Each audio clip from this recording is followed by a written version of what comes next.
Why did the Australian government reject Qatar Airways' request to run more flights into the country? It's the question everyone's been asking, and it's such a hot topic that it's been given the prize reserved only for the hottest of political potatoes, a Senate inquiry. Now, as for answers, the Transport Minister, Catherine King, has given a few. Well, they're kind of answers. It's tough to follow, so I'll take you through it now. Now, on July 18, King confirmed her decision that she was going to block Qatar's request. So that's when we first learned about all of this. Now, just over a week later, King offered the first, reason for why she came to that decision: reducing emissions. Now, she said, quote, "I want more capacity for people to be able to enjoy travel, but equally, I want to be able to decarbonise the transport sector." Now, decarbonising the transport sector, on the face of it, sounds great.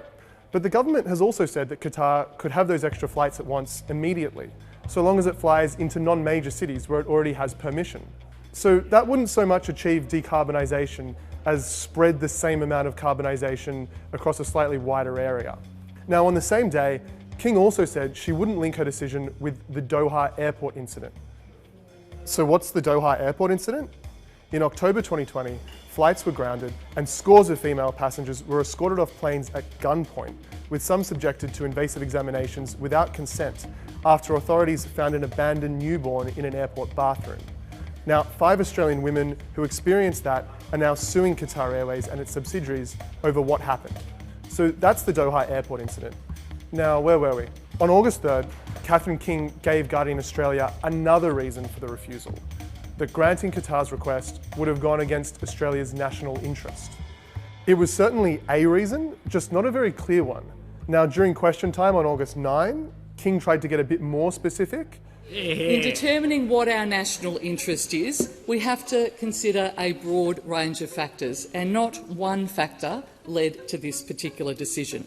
The government has determined that agreeing to the Qatar Civil Aviation Authority request for additional services is not in our national interest, and we will always consider the need to ensure that there are long-term, well-paid, secure jobs by Australians in the aviation sector when we are making this decision. Giving another, solid-sounding reason, much like decarbonisation, most people like the sound of more Australian jobs. Though King's critics would point out that if she really wanted to secure Australian jobs, well, there's a large Australian airline that not too long ago slashed thousands of those. The mysterious national interest was further teased out by King a week later, where she said the deal wasn't in Australia's national interest because Qatar Airways is owned by the Qatari government. She also mentioned that Qantas is buying expensive new planes. So was she suggesting Qantas had something to do with the decision?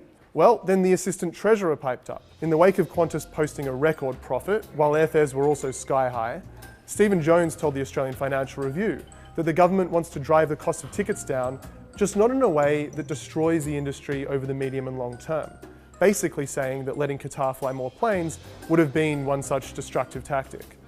Now, Jones later said his comments had been misconstrued, that the government wasn't protecting Qantas, but he also said that it was completely uncontroversial for a government to want a profitable local airline industry. And besides, he also said he had nothing to do with the decision. It wasn't made by Cabinet, after all, only by Catherine King. Now, on the morning of September 7, the Doha incident came up again. Remember the thing that King had said wasn't linked with her decision? Well, this time, she said it was a factor, but that it wasn't the factor, just that it provided context for her decision. Now, what exactly is context? Well, that evening, King was asked about it on ABC's 7:30. It provides context for the decision. This is something that happened. We can't pretend it didn't happen, and I can't pretend I don't know about it. And you can't pretend that it doesn't influence your decision in some way?